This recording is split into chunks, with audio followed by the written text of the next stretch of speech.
So let's go ahead and get started. Welcome to everyone who's joined us. My name is Matt Caddo with the American Kratom Association, and joining me on this panel this evening, where we're going to be talking about some of the local bans that are popping up in the states, is Laura Romney, has been from 2019 when we first started talking about Kratom Consumer Protection Acts, one of the greatest advocates with a powerful personal story about her journey in finding kratom and how it has helped improve the quality of her life.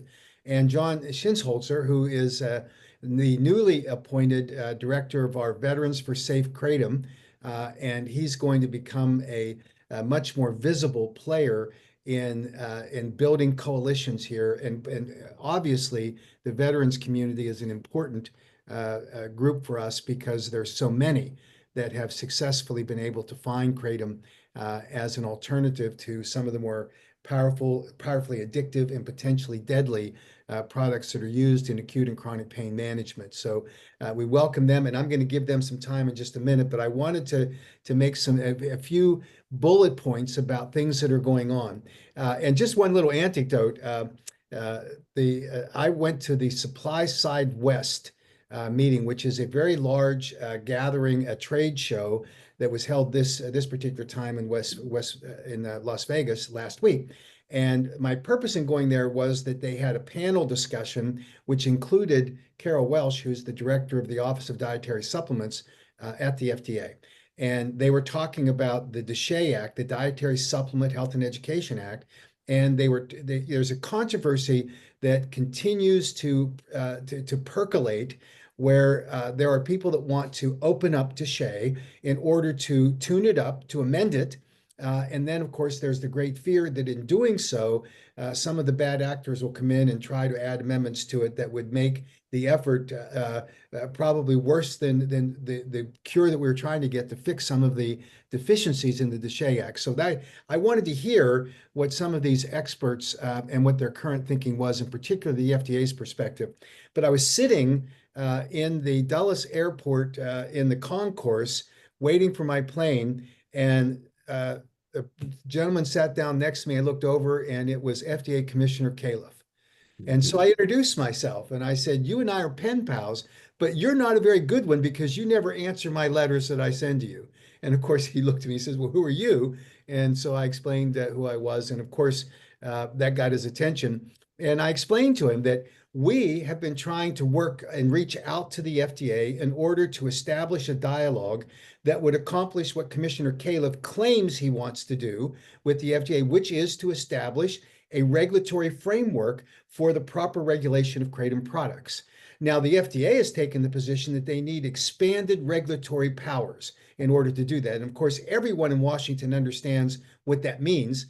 And we have enough of problems with existing regulations that it would be problematic to try to give them additional authorities. But I explained to him that there might be areas that we could agree and perhaps find areas of compromise without compromising our principles that we could live with if he were willing to sit down. And I told him that I knew who our chief proponent for banning kratom was at the FDA. And he quizzically looked at me and said, "Well, how do you know that?" And so I explained the evolution of our journey here and how I discovered who that individual is, who is a top advisor to the commissioner in the commissioner's suite, and has been the most vociferous anti-kratom advocate at the agency. And once I convinced him that it wasn't a guess, he said, "Well, then you know that you do have a tough road to hoe."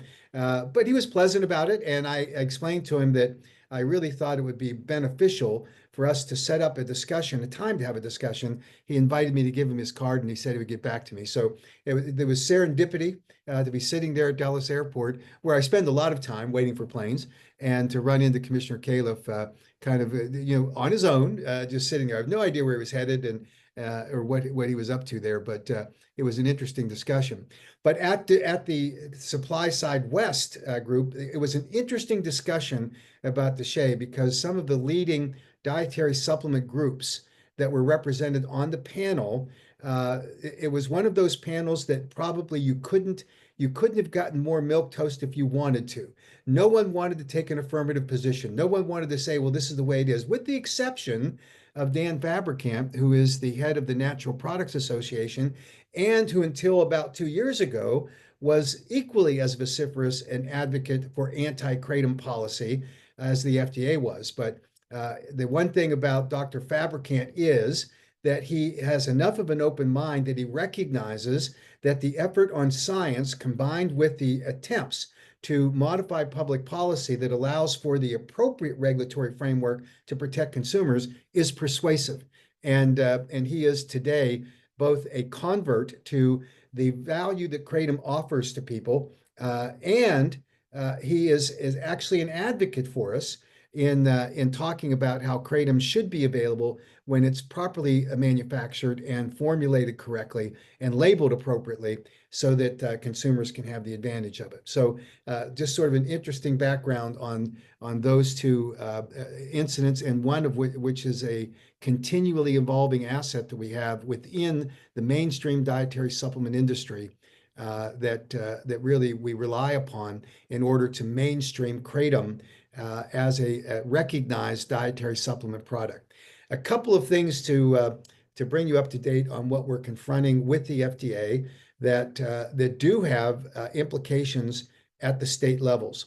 The state of Ohio, through the Department of Agriculture, has acted in two specific retail outlets to tell them that they are not permitted to sell kratom in any form but powder, meaning that and they cite specifically the FDA and kratom website, where the FDA claims inappropriately that kratom is not legal for sale, and then they list all of the categories that are properly covered by the Dietary Supplement Health and Education Act, but for which they abuse their discretion and recharacterize them as being having the authority to ban those products, which they do not if they are appropriately labeled under the conditions of use. So the Department of Agriculture has taken the very pro-FDA line, and I would say a terribly narrow view of it. And they say literally that you can sell kratom powder. You can't sell a kratom liquid. You can't sell a kratom capsule or pill or a beverage. But you can sell kratom powder if it is put into a transparent or a bag, a package that does not have any labeling for instructions of use, because to do so would affirm that that kratom product is designed and intended for human consumption. And their argument is you can just sell kratom without any labeling. This is insanity. It goes back to the situation that we run into. Everyone will remember what we saw down in Florida, where you had space dust, which was sold in an enhanced Ziploc bag, and it had scrawled on the front of it with a marker that says Sharpie marker that says space dust, and not any indication of what the appropriate serving size is or any directions for use or any warnings. And that, of course, led to a court case appropriately for the lack of marketing information that led to the death of that individual. To this day, we don't know whether that space dust product was actually dangerous, what adulterants may have been in it, or whether it actually was the cause of the death, because no one tested the product because the vendors didn't show up for trial and it was a directed judgment from the judge. But that, of course, takes us back to that kind of environment as opposed to what we should have in the state of Ohio. And it's interesting that the Department of Agriculture took these steps because we've been working with them through our legislative sponsors in Ohio with the Kratom Consumer Protection Act for the past year and a half to negotiate with them what kinds of parameters they wanted to draw around the product requirements for kratom in the state of Ohio. So we're back to a more contentious environment. There has been lawyers engaged by the two retail vendors, and they are now collaborating with one another, working with the Department of Agriculture. And we are, through our legislative sponsors, are working with the department as well to try to identify if there's a resolution to this problem. And certainly it creates more of an impetus for the state to take action to enact the Kratom Consumer Protection Act to take this mini FDA, which is the Ohio Department of Agriculture, and get them back into the box. We're also seeing some actions in other areas. In the state of Utah, some of you may have heard, is that they have cracked down on some products that are being marketed in the state of Utah that the department doesn't believe are compliant with the Kratom Consumer Protection Act. They have removed 7-OH products that are 7-OH dominant products in the marketplace. We agree with that decision because those products should not be marketed as kratom, and that was the impetus for the American Kratom Association to enter into an agreement with the emerging trade association for 7-OH products to convince them that they should not market their products and call them kratom, which they have agreed to do, and we're waiting to see if they're actually going to follow that agreement and have the integrity that was required of them as we go forward. But Utah stepped in and barred the delisted, they call it, those 7-OH products, and they had previously stopped a number of 7-OH products from even being registered for sale in the state of Utah. We also see that they have delisted their kava kratom products on the premise that the products are per se adulterated until and if the companies can provide the required documentation for that product formulation to enter the marketplace under the conditions of use, which means labeling. So that's something that the department is currently evaluating. I was at a meeting last Friday in Salt Lake City with the department on a completely unrelated issue, but this issue came up where they described that they are now engaged in discussions with the kava kratom manufacturers, and they're going to accept their petition for a review based on the science and the evidence and data that's available for the safety of that product. One interesting point about all of this that overarches everything is the federal standard, which says that if you want to introduce a dietary supplement into the marketplace, and this is assuming that you have qualified under the FDA, which of course the FDA is in the way not only of kratom, but many other product formulations. But if you meet that criteria, you then prior to market entry have to have a basis, reasonable basis for the safety of your product under the labeling conditions called the conditions of use. This has been the federal statutory framework for market entry. It's important that everyone understand that your product has to have that evidence and data, either in the form of a peer-reviewed published article documenting the safety of the product, or with clinical animal or human trials that document specifically your product being safe or that product formulation being safe before you enter the marketplace.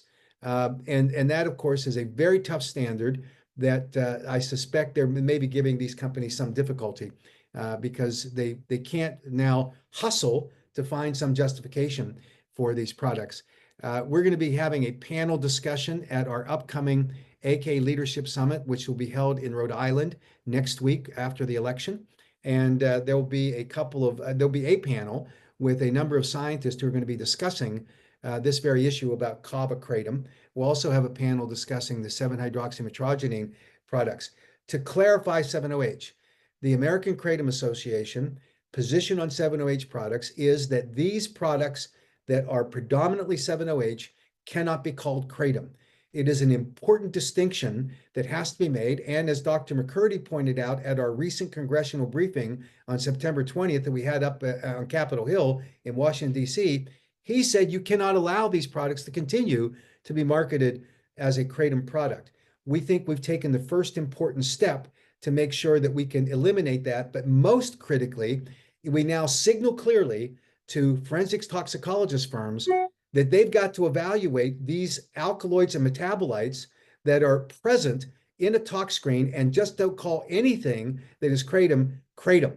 They now have to say not all kratom is the same, and they should be evaluating it. That will be equally true as regulators look at registration for products and adverse event reports, including at the FDA, and it will be equally true for lawyers in product liability cases to have to make that distinction.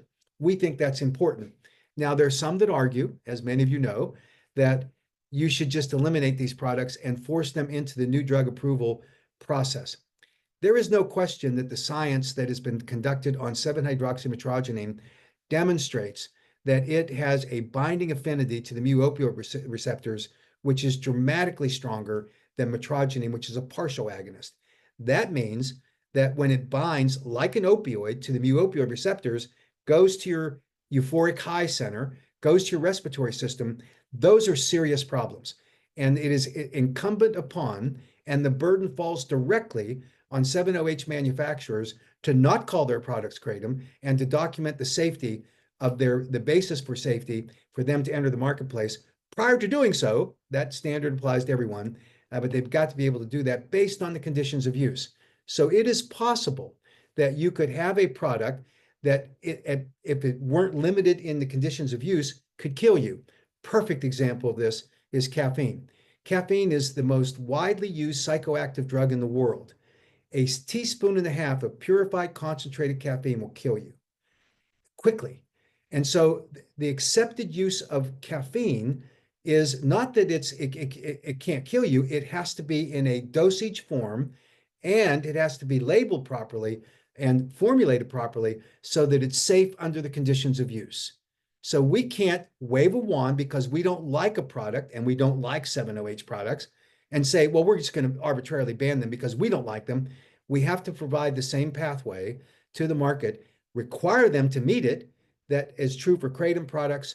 The same is true for all of these other product formulations, CBD and kratom, kava and kratom.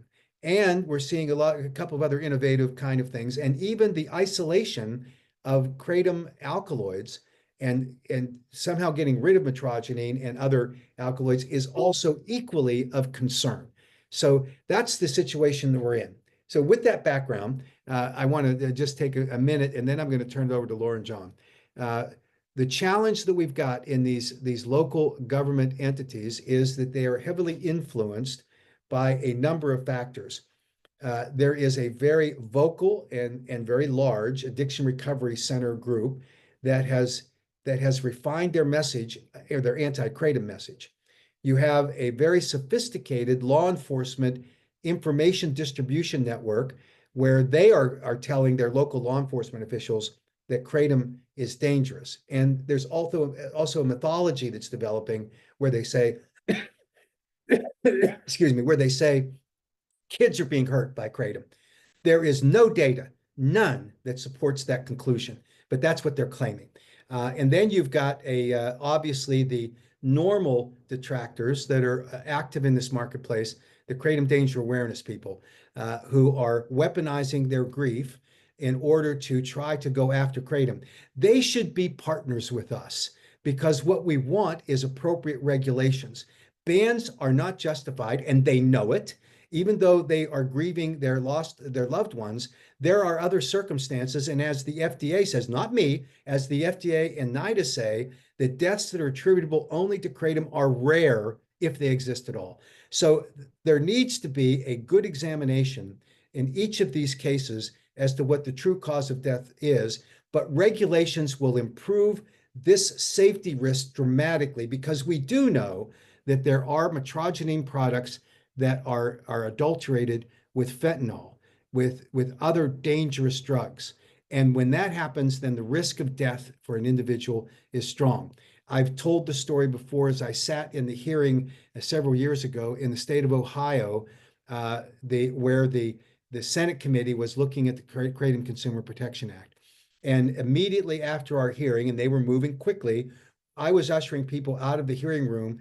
The next bill was a bill that would decriminalize drug paraphernalia in the form of fentanyl test strips. And there was a woman that had stepped to the podium and started talking, and she said enough for, obviously she saw me still in the room. She said, I want to tell the committee that my son died of a kratom overdose. And of course that got my attention. I stopped, and she turned and looked at me, and she turned back to the committee, and she said, my son was a student at American University in Washington, D.C. He and his friends would use kratom in order to stay up because it increased their focus, stay up late in order to study. She said one night he was working on an all-nighter on studying for a cramming for a test that was coming up. He walked out on the street and bought a kratom product, and it killed him. She said, but it was laced with fentanyl. And her crusade was to get fentanyl test strips decriminalized as drug paraphernalia. That's the story that we need to be aware of. And as much as we feel great empathy for people that suffer these kinds of losses, it is incumbent upon all of us to find the truth.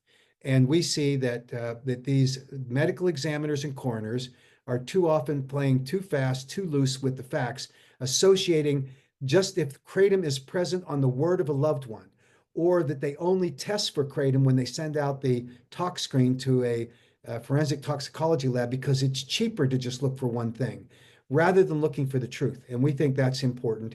And I cannot imagine why, except for their weaponization argument, why the kratom danger awareness people wouldn't work with us in order to impose these kinds of regulations until and if the science were to justify a ban, which we know is not going to come, but they could hope for it. And certainly there's a sufficient amount of research that's ongoing right now that if it were justified, the FDA would have taken that case back to the DEA or to the World Health Organization in order to get them to re-up their examination of requests for or recommendations for scheduling.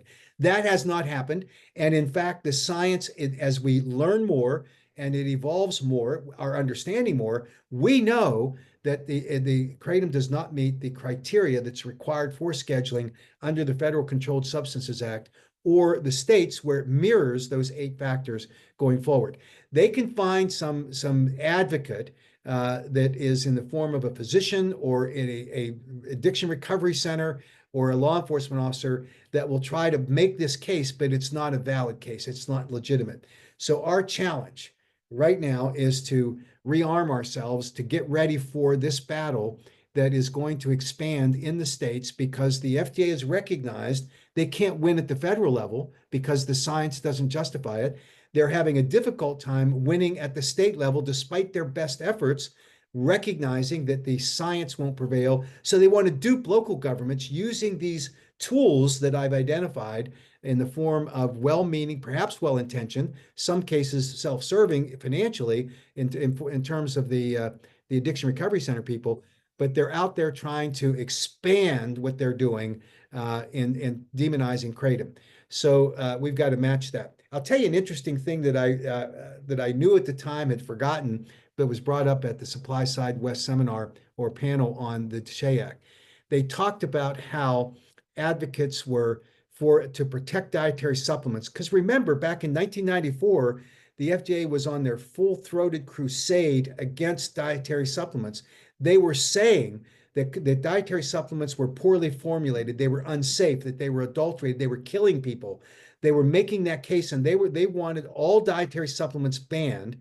And dietary supplement retailers around the country literally put drapes, black drapes, over all of their dietary supplement products. So when a customer came in, they said to the customer, you can't buy a dietary supplement until you sign up to send a message to the Congress that they have to pass the DSHEA Act. And they actually had phones there where, this is back in 1994, so the technology wasn't as refined or as good as it is today. They had phones there with phone numbers that they could call their congressmen or their senators and tell it. And the result was you had a passage of the DSHEA Act despite the strong objections of the FDA. We need to replicate that. So as we think about how to motivate local officials and motivate local advocates, including the retailers, we need to start thinking creatively about those kinds of techniques that worked effectively in order to get the attention, because otherwise it's going to be gone and the customers won't realize it. The vendors thought, well, I didn't know how to stop it. There are effective ways that we can communicate the pro-kratom message to tell the truth that will go for those local officials. We're going to do 2 things at the American Kratom Association that we want to discuss tonight. One is we are going to provide to all of you a set of bullet point talking points on the issues that we hear most often by these local officials. Either they get it through Googling or they've gotten it through referrals of information from these anti-kratom advocates. But we're going to give you the information that will help you answer the question about why the Mayo Clinic demonizes kratom, why there are people that claim that why the DEA lists it as a drug of concern, why the FDA adverse event system doesn't justify a ban. And so we've got a series of these talking point papers that we'll distribute that will be in 1 or 2 pages, and you can selectively use them both in giving testimony or in writing to these council members or city or parish members or the police juries whatever the designation of that local government is, we want to give you some tools that will fight back in order to explain what the policy issues are and why this is a decision that impacts so many people that they're just not taking into consideration as much as they should be. The second thing we're going to do is to recruit Laura and John to be more strong participants and more active participants at these local levels. And Laura started that battle. She's been to a couple of these meetings. So I'm going to turn it over to her to kind of just give her impression, talk about the kinds of things that she observed as she's gone to these meetings and any recommendations she might have. And then we'll wrap it up with John. Great. And then we'll do Q&As after that. So Laura, I'll turn it over to you. Great. Yeah, so I'm really grateful to get to speak tonight, and it was exciting to get to go down to Louisiana to, I hope I say this right, Ouachita parish, and to be able to testify and, explain, exactly our position. I was very fortunate because they were actually not going to allow me to speak due to the fact that they were pushing the vote back until actually November 4th. But I was able to speak at the very end, which was great. A couple of things that I did notice. One thing in particular, this particular parish, they had a very active group of like C-store and smoke shop owners that were super involved. I actually met with them before the actual hearing, and it was really helpful because they had banded together and wanted to support this, to be able to inform them that this ban should not go through, this sales ban, because not only did it, like they were telling me, it doesn't just affect them financially, but they have a lot of customers that rely on it for things like pain and mental health and addiction and such. And so they didn't want to see that, go by the wayside because of this particular ban. And so they were there. I was super impressed because again, they showed up. That was the biggest thing. And, they knew they wouldn't be actually speaking, but a group of probably 10 of them sat through the whole meeting and was there, and their presence was huge. I know that they are banding together now to try to find more people to be able to testify at the hearing on the 4th. And so it's incredibly important as a community, if you live anywhere by these these parishes or counties that are talking about these local bans, you're there to support them and actually show up. The bodies make a difference, even if you don't end up actually, speaking. And again, I want to, emphasize it's not hard. Don't be afraid to either Zoom in your testimony if that's even allowed, or to actually stand up. It's these testimonies, the most simple, basic ones that really, really affect these county commissioners. It makes the issue real to them versus just, scientific things that we can push at them. They have a face and a name where they're like, wow, this person, has really been impacted by this. And so it's super important that we are all versed in this. And I'll say my piece too about the support as far as the community goes through the Kratom community. We need more support from all of you. I know there's been petitions going around like change.org and such. I know that has been circulated. And interestingly enough, there's just not that many people have signed those petitions. We need more. We need more people to phone in, to call the legislators, to write emails, because that's where the message really comes through. And, they know it's important, because if no one shows up to these hearings or no one, signs these petitions, then, to them, they said, well, it's a non-issue. And so, the more numbers we, can experience, just like what Mac just said, with that DSHEA Act, where these vendors got into the situation where they actually draped the product and said, you're not getting this until you support this. I mean, I would hope that any vendors out there that are listening tonight, or those that have connections with vendors, or actually go, that purchase their Kratom, that they will, convince their vendors to really support the American Kratom Association and all the efforts that are there to try to, help these local bands. Because the problem is, as you can tell, these little bands make a big difference. You may think this little tiny town in Louisiana doesn't mean a lot. Well, the reality of it is, it's a drop in the bucket, yes, on the big picture, but it's a slippery slope. You start getting county after county or parish banning these, it sets precedents, and it's just like, you know, the bullies in the playground. It's peer pressure, and all of a sudden, the counties on the outside are looking in and they're saying, "Hey, wait, that county over there banned it. I don't want to be the odd one out." And there are too many of these county commissioners and parishioners and things that are not taking the time to do the study. And so testimonies are absolutely critical. So please, I implore you to do what you need to do to support these efforts and show up. Laura, thank you, and amen to all of that. It's absolutely the experience that you've had is exactly what we need to kind of translate into greater advocacy, more people involved, standing up and motivating people. We get complacent sometimes, thinking, everything's going to be fine, and it's not going to be fine if we don't fight back. So, John, I'll turn it over to you. Well, I'm down here in Wachuta right now, and we got a meeting planned for tomorrow with vendors and consumers, whoever shows up. But one of the plays we're going to do is we're going to cover different topics, during our testifying period, so we don't duplicate each other, because we don't want to put these guys to sleep. But I've been thinking, other substances like alcohol, nicotine, sugar, they all have double-digit addiction profile. Kratom's only got a 3% addiction profile. But we do not let, like, the 15% of the wine drinkers are terrible alcoholics, they're the ones that you see on Skid Row not doing well. We don't let those people shape policies or demonize the wine industry, so we cannot let these people, these addicts in these treatment centers dictate the narrative on kratom. It's bad for business for everybody. So I think that's an area we need to, and that's perfect segue for me. That's a great area for me to talk to about, which I'm going to do. Also, I think we need to talk more about GMP is the FDA dietary regulations for these products. And if you focus on those products, that eliminates a lot of the bad actors and the adulterated products. So I think we can have the high ground on that. But, all politics are local. We have to shake out the local people who know these supervisors, these jurors, these people on these councils, and we just simply got to get to them and talk some sense into them.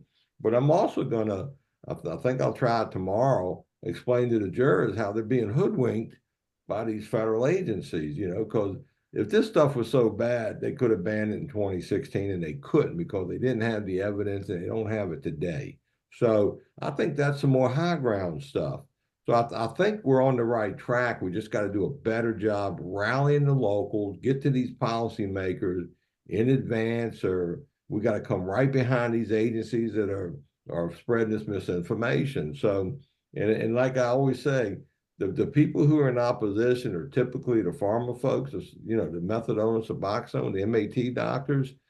I think kratom is taking a bite out of the addiction business, no question about it, and the pharmacy business. And then I noticed on the news reports down here in this community, I've seen two media reports. One was the local news where they had a pharmacist discussing, how bad kratom is. But in the news, he said it should be regulated at minimum, which is exactly what AKA wants. So we got the solution for his concern. And the sheriff down here, his concern was that these people were making a lot of money in selling this stuff, but there was no crime associated with it, no court cases, no jail time, no overdoses were spoken of. And I'm thinking, what the hell? You're in retail business. You're in business to make money, but I don't think the markup's that great. But I think that they're throwing darts right now. So I think with some assertive testifying in some of these local committees, we can turn the tide on this.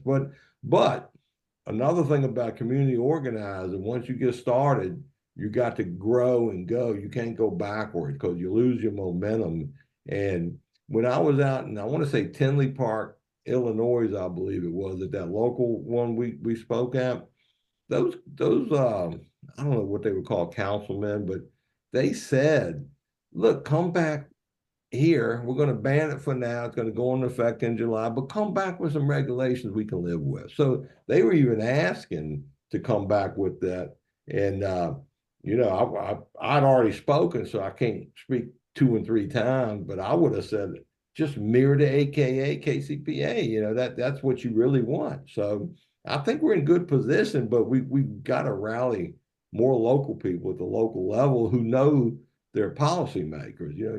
Relationships are important at that level. So I mean, that's the direction I think we need to go. And as for the veterans, I'm assuming we're getting more and more veterans signing up at the AKA veterans. That because of the fear of not only stigmatized and demonized, but these veterans are scared of, I suspect, losing benefits somewhere along the line. So we got to do some work there and explain what the laws are centered around that. So, I'm excited to be in these local areas. I'm excited to talk to the local folks and try to help guide them and shape, a system on how we can start winning some of these local bands instead of, getting our lunch handed to us.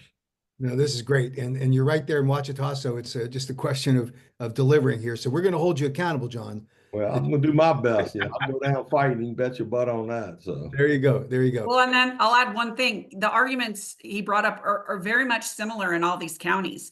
I mean, they're doing the same thing. I hear it over and over. They're like, well, number one, they don't even know what it is. I'll be honest. They didn't. When I was there, they're like, well, so tell us, how do we, like, what do you do? Do you vape it? I'm like, you don't even know what it is. Yeah. And so luckily I had some with me and I was able to show them. So they truly are uneducated. And and most of them too, I've heard this numerous times. They're also saying, well, it's really kind of funny, but I never even heard of Kratom before until this ban bill kind of popped up. And wow, it must be bad. I mean, I haven't really heard about it, but everybody's telling me it's bad. And so I guess it probably is. And so, look who they're taking look who they're getting their information from. right. Federal agencies that think they know better, who have a proven track record of screwing up along the way. I do believe the FDA in part, they look really bad with the OxyContin epidemic. And they looked terrible when they were trying to roll out HIV medication, for those that know that history. So here we are with Kratom, and it's like they're overcompensating, but they just don't have the science to back it up. They're in ideology land. And, once you know the science, and if you want to stick to ideology, that makes you a pretty arrogant individual. But, I don't want to call these people arrogant, but, that's what we're fighting. Yeah, completely true. Well, thanks to both of you. I think this is a great start to expanding our resources and our voices in these local communities, and I welcome it. It's gotten to the point where there are too many places to be, and I welcome these added resources and your commitment to join us. So thank you. In terms of what we're going to do next, there are three channels where people have communicated, and we'll get to each one of them. First is I've had some private text, which I'll address here in a second, asking me questions that people think are sensitive. And then secondly, we have the Q&A that's on this board. We'll get to all those. First, we're going to go to those that want to speak. And I see that the Samsung SMX20 wants to speak, has raised their hand, which you can do. So I'm going to turn it over to them to go ahead and speak. You're muted right now. So whoever Samsung SMX2, whatever is, you need to speak up, unmute yourself.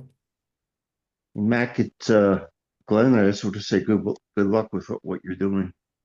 Oh, thank you very much. We appreciate it very, very much, the support of everyone in the community. I Because had to change my Well, thank idea. all right. Well, great. Thanks so much. So let's go to let me address I got two private text messages. One is asking me if I can comment on what's going on with the Global Kratom Coalition and their lawsuit against the American Kratom Association and me personally. I can generally. First off, it is my opinion that this lawsuit was filed in retaliation for the effort by the American Kratom Association to defeat the California legislation that was promoted by the Global Kratom Coalition and J.W. Ross, who is the chairman of the Global Kratom Coalition and also the founder of Botanic Tonics that markets the feel-free product. And our view of that legislation was that it was over-regulatory, anti-competitive. It would have put most small to mid-size kratom manufacturers out of business. It would have stifled innovation in new products. It would have driven the price up dramatically for California consumers. And it was just a terrible bill. And that bill died because we were able to shine a bright light using an outside expert on the fiscal impact of the regulatory scheme that was embedded into that bill. The Global Kratom Coalition and J.W. Ross do not believe in the federal model for dietary supplements in terms of it being a dietary supplement self-regulation model, which means that the standards are set. The dietary supplement companies have to meet them. And because these products do not kill you, then they're allowed to enter the marketplace under the standards that are set. And then the regulatory agency acts like a referee. When they get a report of either a improper product on the marketplace or a adverse event, they go and address it, and it works. The alternative is it would cost at the federal level multiple billions of dollars in order to regulate as drugs are regulated, and it simply doesn't work. And the same is true in a mini scale at the state level. And just as an example, in the state of Utah, it costs $260 per product to be registered, $100 for a retail establishment to sell kratom products, and it costs between $75 and $750 for the manufacturer, depending on the size of their operation. Under AB 2365 in California, which was the Global Kratom Coalition's bill, the first year registration would be upwards of $121,000 per product. And it then for the manufacturer. And in the second year, after they had washed out the upfront cost with all of the experts and the consultants they had to hire, establishing facilities, hiring new people, it would have been around $71,000 per manufacturer. That's why it wipes out all of the small to mid-sized manufacturers and even some of the large ones, because the costs are just exorbitant. And so we fought it, and we were successful because of the merit of the issue. J.W. Ross is mad about that. He also had a situation arise in the state of Utah, which he had castigated as one of the poor performing self-regulatory models. Nothing was ever getting done, and his product was delisted. Now, it wasn't just his product. There were 9 or 10 kava kratom products were delisted by the Department of Agriculture in Utah. They had also delisted 7-OH products. They had blocked many products from even getting on the marketplace. And so that system was working. Now, it still needs the referee where you come in and say, hey, I've identified a product that is non-compliant. I've identified a product that hasn't been registered yet. That has to improve. And I met with the Department of Agriculture out there in Utah, and they are working on doing exactly that. It's going to mean a modest escalation in the registration fees. It might go up to $300 per product. It's not going to go to $121,000 or $81,000. This was nuts. Now we're getting the target of the anger, in my opinion, of J.W. Ross. And it's one man, one product, one organization. He just wants to dominate this industry. So he sued us. Now, on the merit of the case, that I can't discuss in any great detail other than to say he's wrong. In each of the areas where he claims money was diverted by the AKA, we spent more money than he contributed for the specific project that he directed that money to. And I'm certain in the end we're going to prevail. The Global Kratom Coalition, it's a free country. They can be a trade organization. They can't camouflage or masquerade themselves as a consumer advocacy organization, despite their best efforts. They've tried to do that, but they are dominated, funded, and run by one guy, one product, one company, and that's it. And that's the fact of the matter. They have recruited a couple of companies to join in because, I would be tempted to do that too if I didn't understand what was going on with their objectives here. So we're going to fight this out. We're going to see. It is terribly destructive.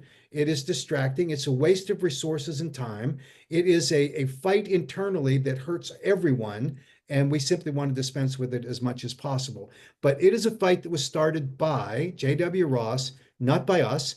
I know he doesn't like what we've done, but that's life. I mean, we can have policy disagreements and we can find ways to resolve those kinds of things. But this kind of warfare, this punitive action where you make accusations that are unfounded is just absurd. And we've simply got to figure out a way to get above and beyond this along the way. If it's not possible, then we're going to have to go forward in another direction. But right now, that's what we're trying to do.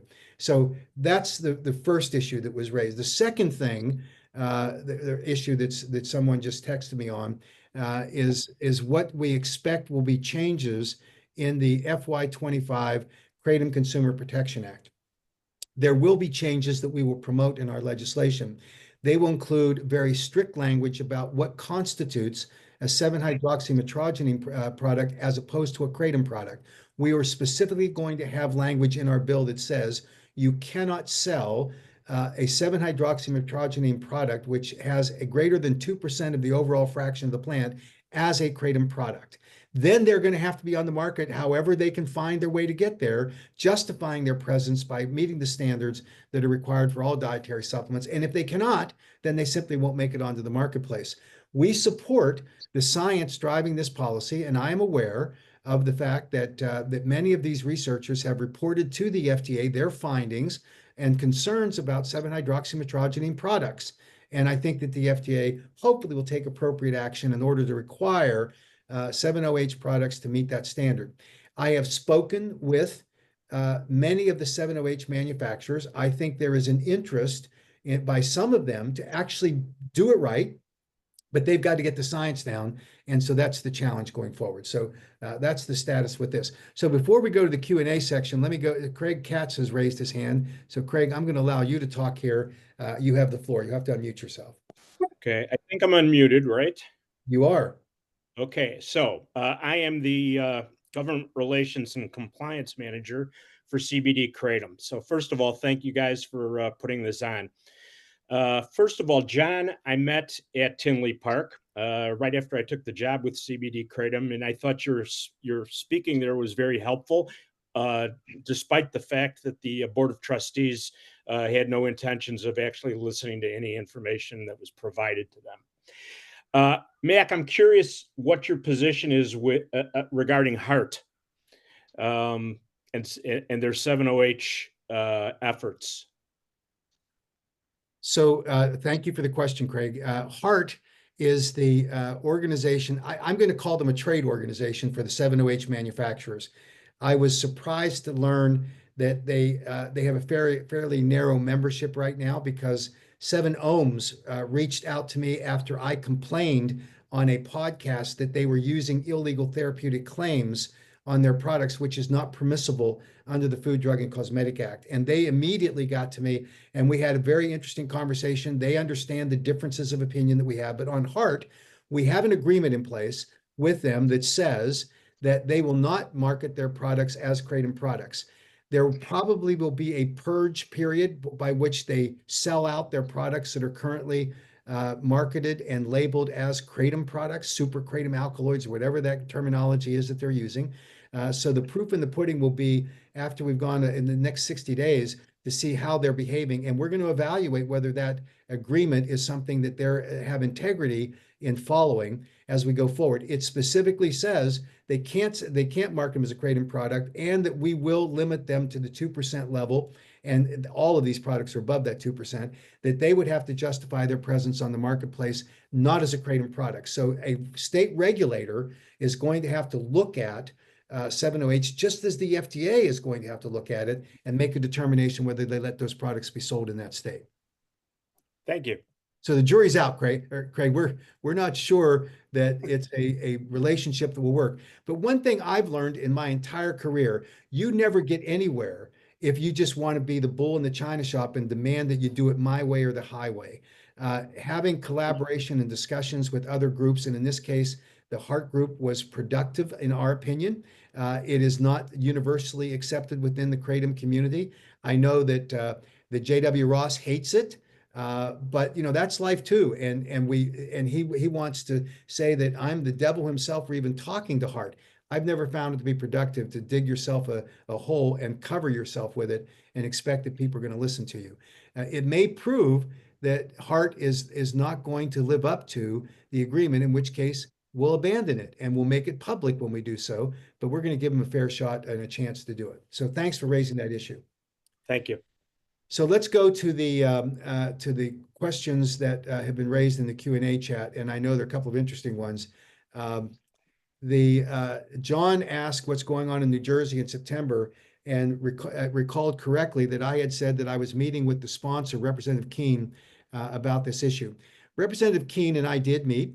He took this legislation to ban kratom because he had a constituent who believes that the family member died of kratom. The autopsy report is typical of what we see in this situation, where it is not clear at all that this was kratom, and it is more likely that there were many other substances, or some other substances, I should say, that may have been implicated in this particular case. Representative Keene is interested in getting this right. He is not going to pursue his legislation until we're able to look at the Kratom Consumer Protection Act. There might be some provisions that he would like to see added to it. So we are right now in the collaborative stage, but there's not going to be any movement on this legislation from him until we've had that discussion. And I would expect in 2025, we're going to be able to have an outcome of what those discussions look like. But he was a fabulous listener.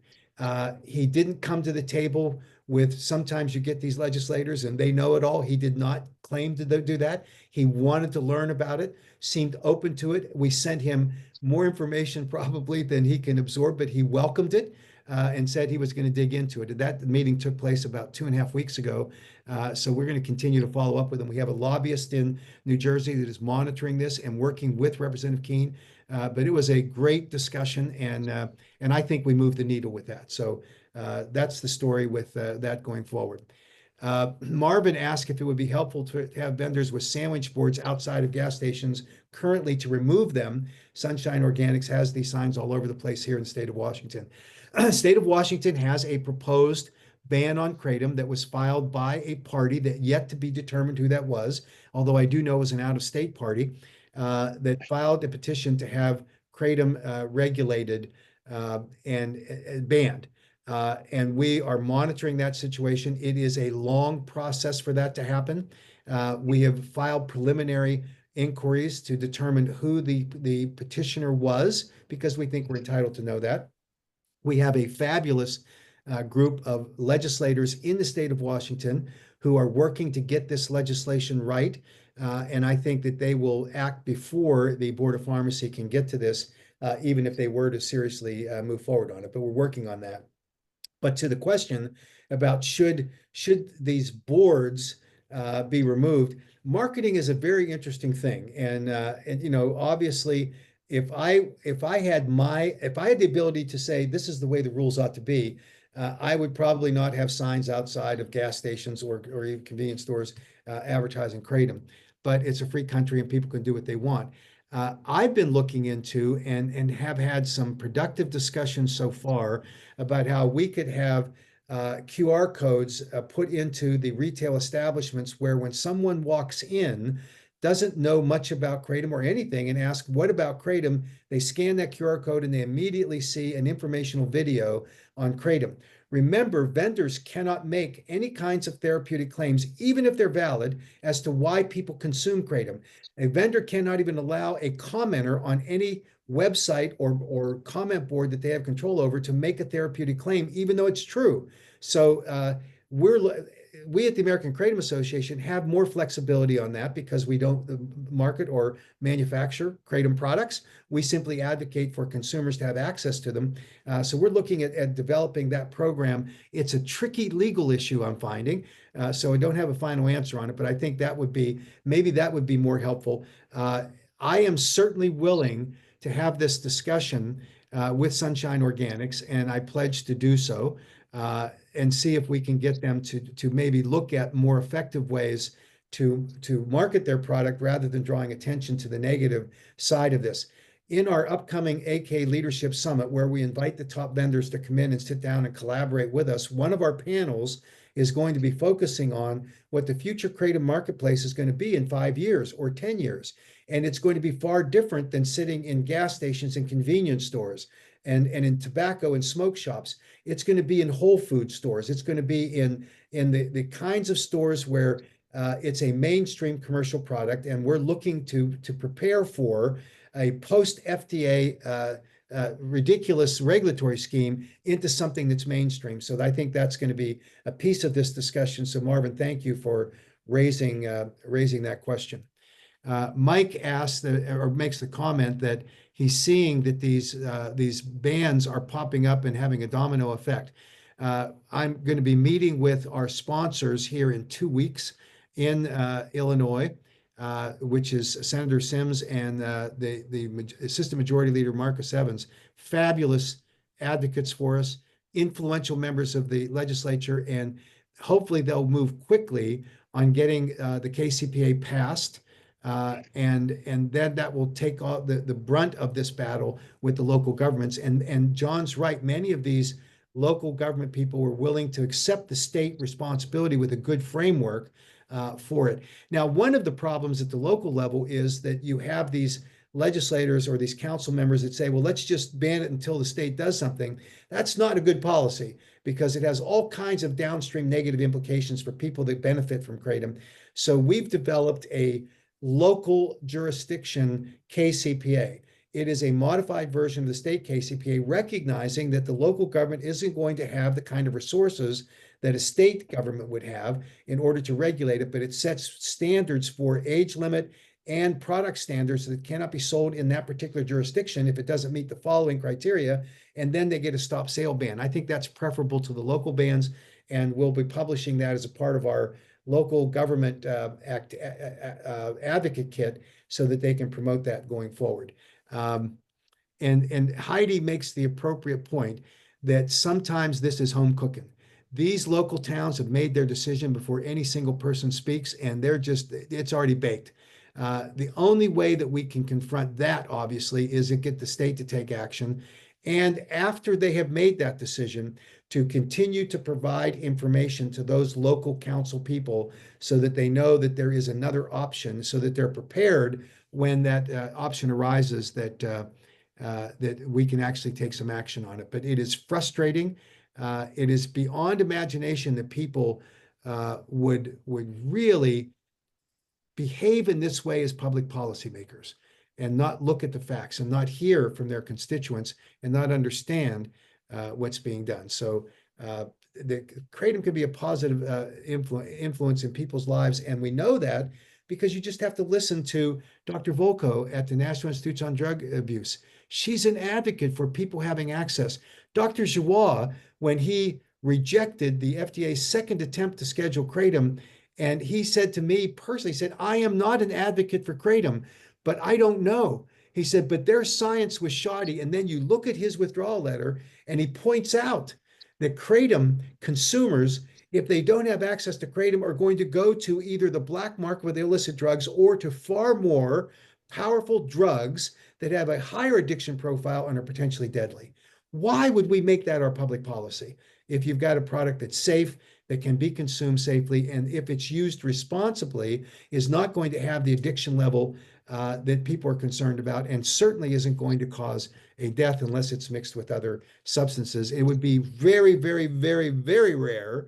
It's possible, I suppose, but no one's found it yet, that you could overdose on kratom alone. So that's sort of where we are. A question is asked, don't you have to be a resident of the county or municipality when they have the hearings?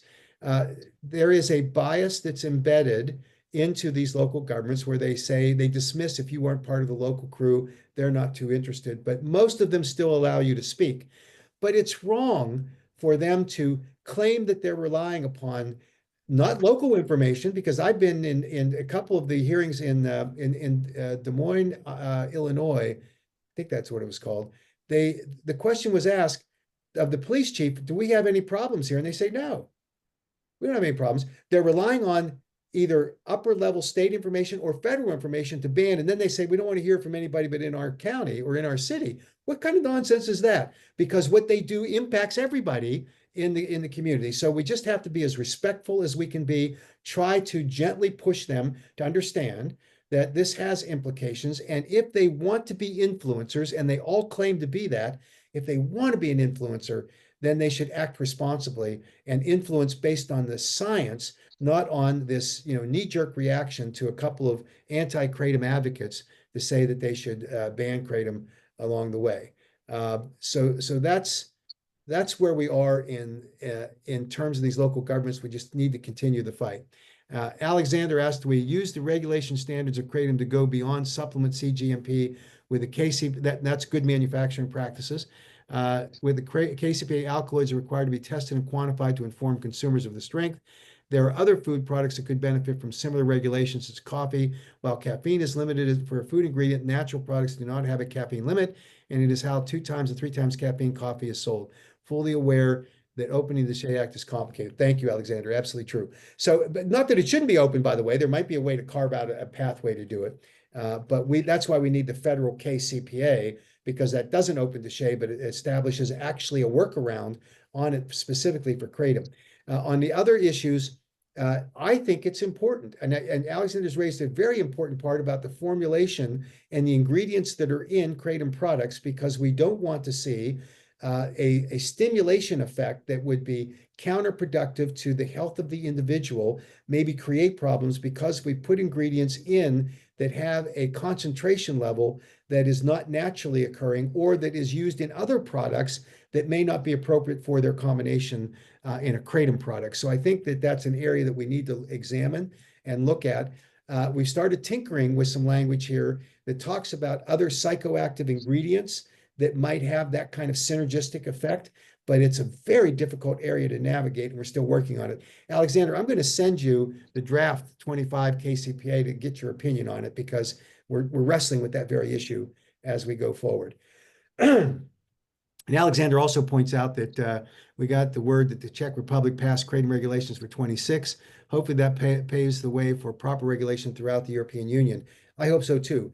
I had the privilege with Alexander of being in the Czech Republic and participating in a forum with members of parliament and with people that were advocates there. And that really was a monumental step, because it was banned. And now it's not, if you look at the law and the regulations, it's not the greatest things that you'd see, because they are very restrictive, but it opens up the pathway for the European Union, which has a very difficult regulatory framework for what they call novel foods. Sweden is on the brink of banning kratom. And that's, of course, a horrible outcome that we want to keep fighting on. So thank you, Alexander, for pointing that out. And it certainly opens the door for what we're doing in an international level to try to get this done.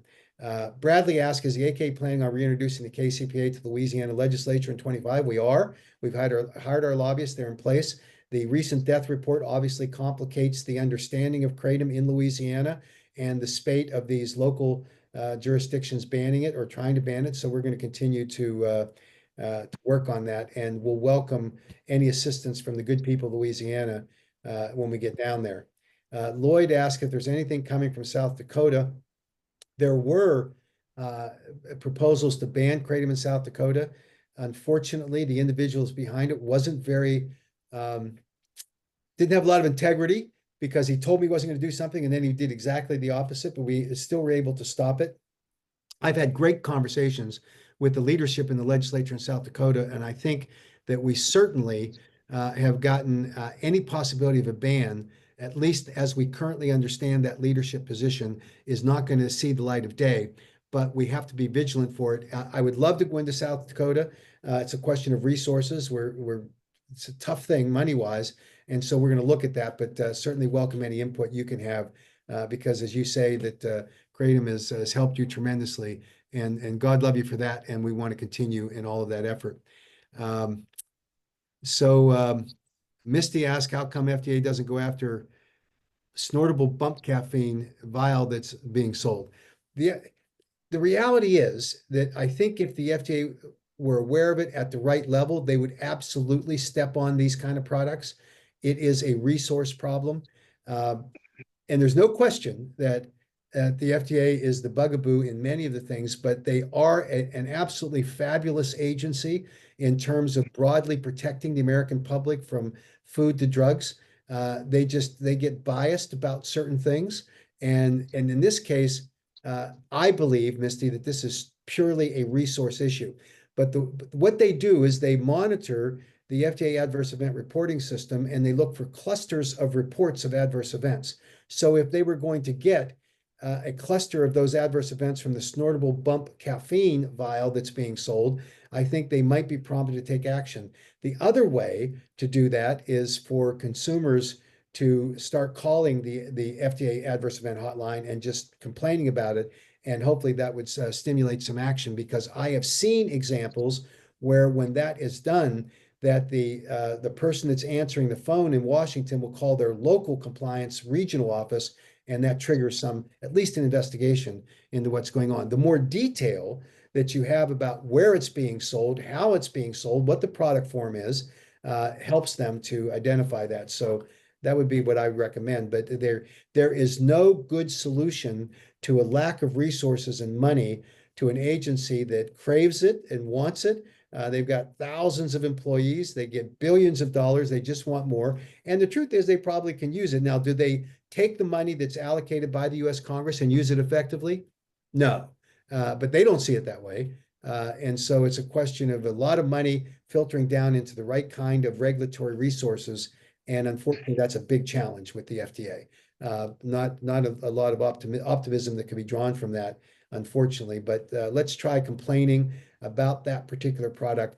And more importantly, let's keep pounding the FDA with a positive message.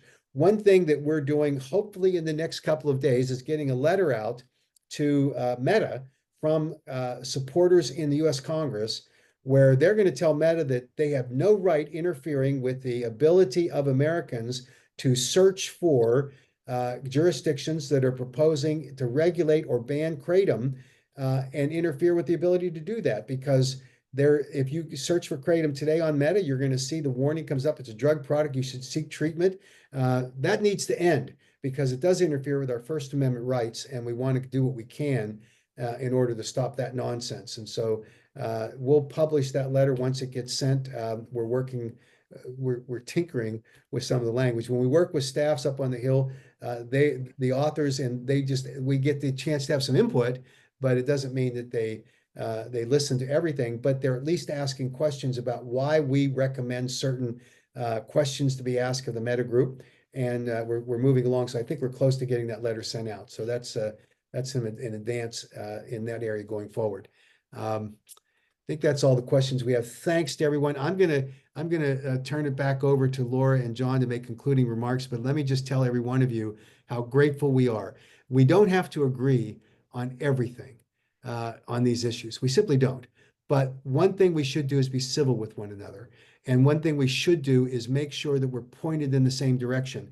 I always use the analogy that we're in a battle here where the FDA is spreading their anti-kratom crusade, and we're in the foxhole. And when you're in that foxhole, you want to be in there with warriors you can trust, that are going to be pointing their weapons at the enemy, not at you. And so right now we have a little bit of that problem. And those individuals and groups have chosen to fight internally rather than collaborate, work together, compromise, and just agree to disagree civilly when it's necessary. But we can get there, and we're going to continue to work on it. So Laura, I'll turn it over to you first to make a concluding comment, and then we'll go to John. Okay.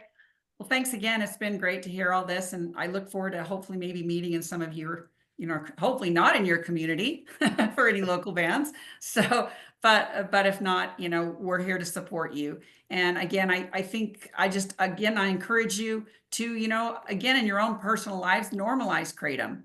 I think there's such a lack of information industry-wide where people just don't understand it. And the most important thing you can do as a consumer is normalize it, explain to people what it is, and blow apart a lot of these stigmas that are happening. Whereas you have a very powerful ability to be able to educate and change a lot of minds. And and not only that, but help other people that could be searching for relief as far as pain and mental health and also addiction. So I think that's great. And again, I think just that my biggest push to you is do not be complacent. It's just too easy to sit back and say, hey, Laura will deal with it, John will deal with it, Mac will deal with it. It's not good enough. We are, it's super important that everyone takes a stand and protects this plant, or it's a grassroots issue, and it's up to us. So thanks, everyone. I had a couple ideas as we were talking, and Bradley's on here, and I'm going to see Bradley tomorrow. But all these places we testified, if you can bring some family members along that can tell you how It put the family back together, you know, how it helped their loved one, you know, either recover or get off drugs or whatever. Family members are strong people to have in here testifying. And more than once, Mac, people have asked, well, what does a local KCPA look like? Maybe we could put a generic talking points up on the AKA website, you know, give some clues of these localities, because there's a lot of localities out there fighting this battle that we don't even know about. And you know, maybe even later put a toolkit on the website, how to do advocacy at your local level, you know, to prevent bans and whatnot. But like Laura said, man, I'm tickled to death to be part of this. This is a movement we're in. And you know, I like to tell everybody, look, you know, we're making history here. So as we move forward, let's make some good history here.